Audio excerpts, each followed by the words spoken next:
Bonjour à tous et toutes, bienvenue au Good Morning Trading du 26 mars 2018. Une journée passionnante nous attend en bourse. Ça a été tendu, je vous avais indiqué vendredi matin qu'on risquait d'avoir une cassure, une rupture psychologique vers 19 heures sur les marchés américains. Et effectivement, à partir de 19 heures, le Dow Jones a perdu plus de 600 points en ligne droite. On a eu ce que j'appelle un chaos psychologique. Ça se sentait sur les marchés que les marchés risquaient de lâcher, d'autant plus qu'on avait le week-end les incertitudes sur la politique économique de Donald Trump et sa relance de la guerre commerciale avec la Chine. Donc généralement, les gérants et les hedge funds préfèrent alléger de manière significative pour ne pas prendre de risques sur un week-end où tout pouvait arriver, un tweet de Donald Trump qui pouvait tout basculer. Ça a été finalement très calme. On a eu les marchés japonais cette nuit qui ont comment dire, je suis un petit peu fatigué, qui ont ouvert en baisse, mais la baisse a été vraiment bien maintenue. Et ce qu'il faut retenir, c'est que les futurs américains ont fortement rebondi cette nuit. Il y a des rumeurs comme quoi il y a des négociations avec la Chine et comme quoi la Chine laisserait les produits américains rentrer plus librement. Donc du coup, c'est une très bonne nouvelle pour les États-Unis d'Amérique. Ça montre, si cela se confirme, que Donald Trump est en train de gagner son bras de fer avec la Chine. Et donc cela soulage un petit peu les marchés américains uniquement pour le moment. Sur les marchés européens, on se reprend un petit peu, mais on est quand même bien bas. On risque d'avoir une reprise ce matin sur les marchés européens. On va se stabiliser, attendre, et puis on va voir ce que cela va donner avec l'ouverture des marchés américains. Et on pourrait revenir, revenir sur nos supports cassés de vendredi. C'est une hypothèse qui semble en tout cas préférée ce matin sur les marchés financiers. Autre point extrêmement important, on a une semaine particulière, vraiment très très très particulière cette semaine, puisque la bourse européenne va être fermée vendredi.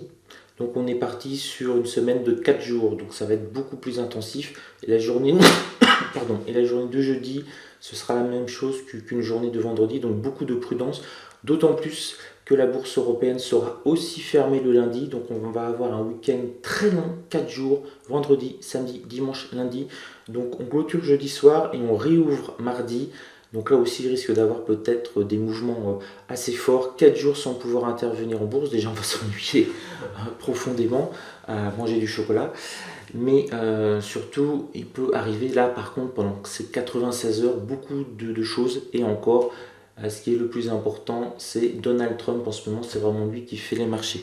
On va voir un peu plus en détail tout cela, ce qui se passe. Alors, en ce qui concerne le calendrier du jour, l'agenda économique, ce qui est important, aujourd'hui, il n'y a strictement rien d'important. On a des résultats on a des résultats du PIB français du quatrième trimestre, ça n'intéresse personne, ça ne fait même pas bouger le CAC 40. Donc on n'a aucun indicateur important macroéconomique. Donc on va vraiment jouer sur du technique aujourd'hui. Alors, on va voir ça plus en détail. Rapidement. Alors pourquoi rapidement? Parce qu'il faut que je suis en vacances là, il faut que j'aille à Paris, puisque j'aurai le plaisir de vous retrouver sur BFM Business à 16 heures dans Intégral Bourse. J'ai été invité, donc j'ai sauté sur l'occasion, c'est plutôt sympathique.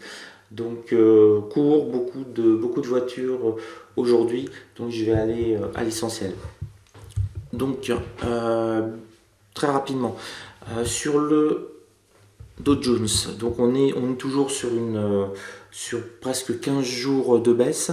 On n'a toujours pas tapé le support 1 mensuel. Alors c'est un indicateur quand même intéressant. On aurait pu lâcher, on aurait pu craquer, mais ça n'a pas été le cas.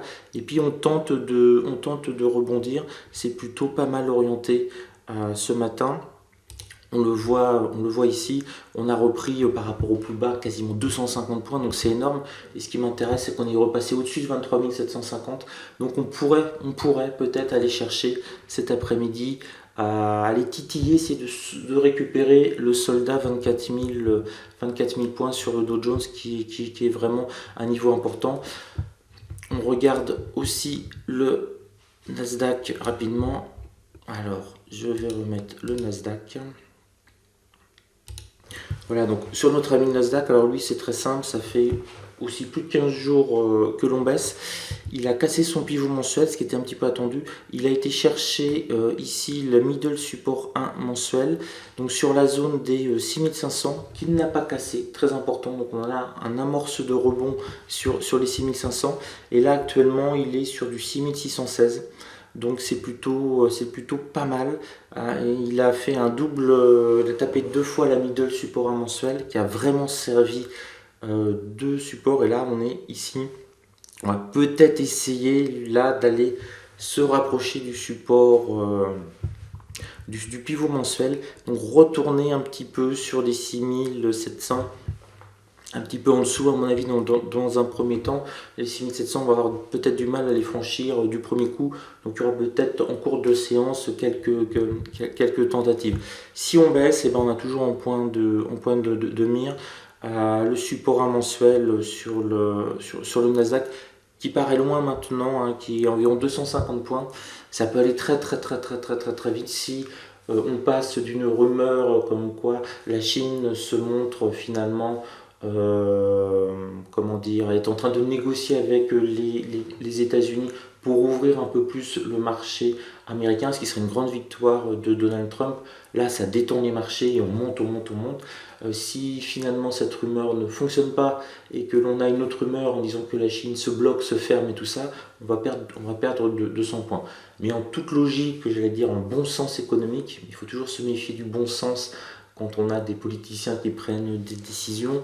La Chine devrait se montrer accommodante, faire un geste, car elle a autant besoin des États-Unis que les États-Unis ont besoin de la Chine. N'oublions pas que quand Ken et Barbie consomment, c'est 20 à 25% de la consommation mondiale, et c'est ça qui fait tourner essentiellement les usines chinoises. C'est des millions d'emplois en Chine quand Bob s'endette avec sa carte bleue. C'est ça qui est intéressant. L'endettement américain, finalement, permet au monde entier de créer des emplois et de se développer, et ça les Chinois n'ont pas perdu de vue. En ce qui concerne les indices européens, on a une journée, un vendredi noir sur le DAX. On a été tapé, regardez, pile le support 1 mensuel, légèrement au-dessus de 11 750, support que je vous avais signalé vendredi matin. Regardez, on l'a tapé le 5 mars, on le retape le 23 mars, quasiment 3 semaines après, et on a eu la même chose, un rebond assez fort. Là on est au-dessus des 11 896 qui était le plus bas du mois précédent. Vous voyez, le plus bas du mois précédent est ici. Pour l'instant on est au-dessus, c'était pas gagné, en fait on vient de rebondir de 250 points, hein, ce qui représente plus de 2% sur le DAX. Donc là on va essayer vraiment sur le DAX de se raccrocher au wagon. Sur du 11 906 on peut peut-être aller chercher les 12 000 points. Ça va être compliqué. Vendredi, 2 fois on a essayé d'aller chercher les 12 000 points.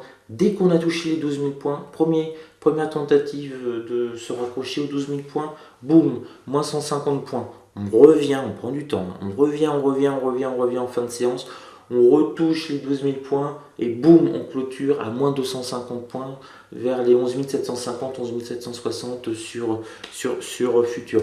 Donc c'est pas rien du tout, on a du mal. Mais la bonne nouvelle, c'est qu'on ne s'est pas effondré. On aurait pu retrouver à 11 500 par exemple, ici à peu près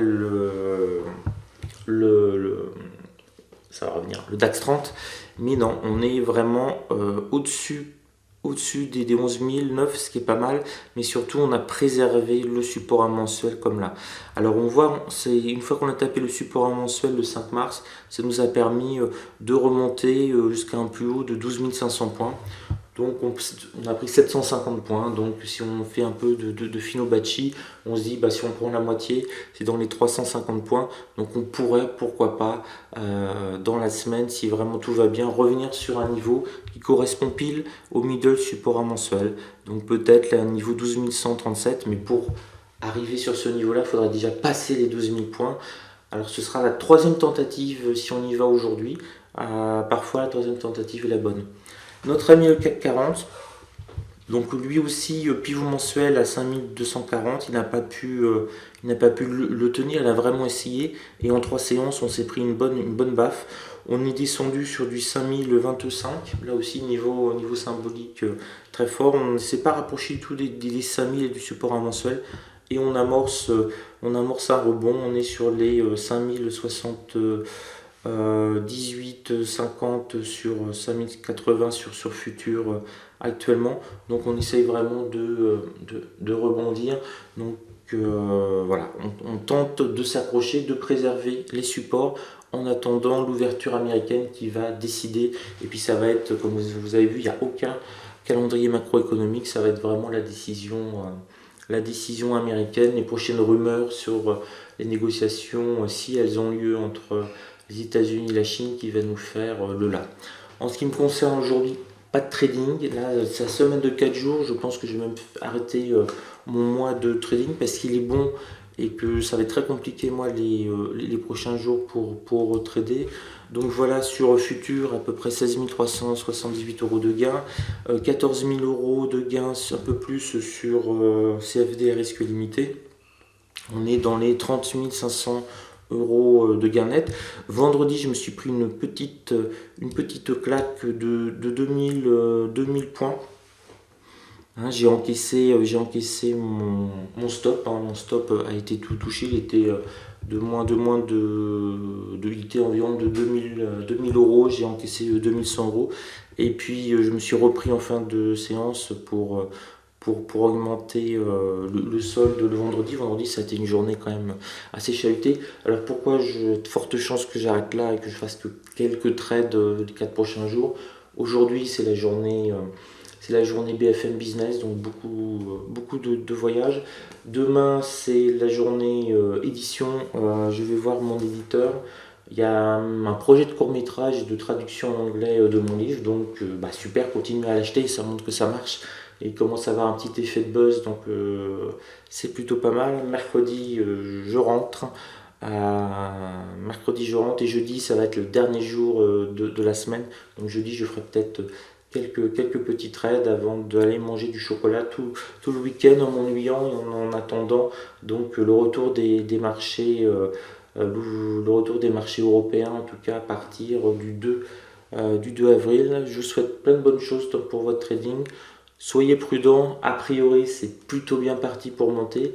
On n'est pas encore à l'abri d'une rumeur négative qui nous refait basculer les marchés, mais en tout cas on essaye de rebondir et on va peut-être récupérer nos niveaux dans la semaine. On a 96 heures pour ça. C'est la mission européenne en tout cas pour les indices européens. Voilà, je vous souhaite une belle journée à tous et puis on se retrouve à 16 h sur BFM Business. C'est la première fois que je passe à la télé, j'avais déjà fait Europe 1, RFI, etc. Mais la télé, c'est quand même sympa, quoi. Je vais voir un petit peu l'envers du décor, c'est plutôt excitant. Sur ce, bon trade à vous.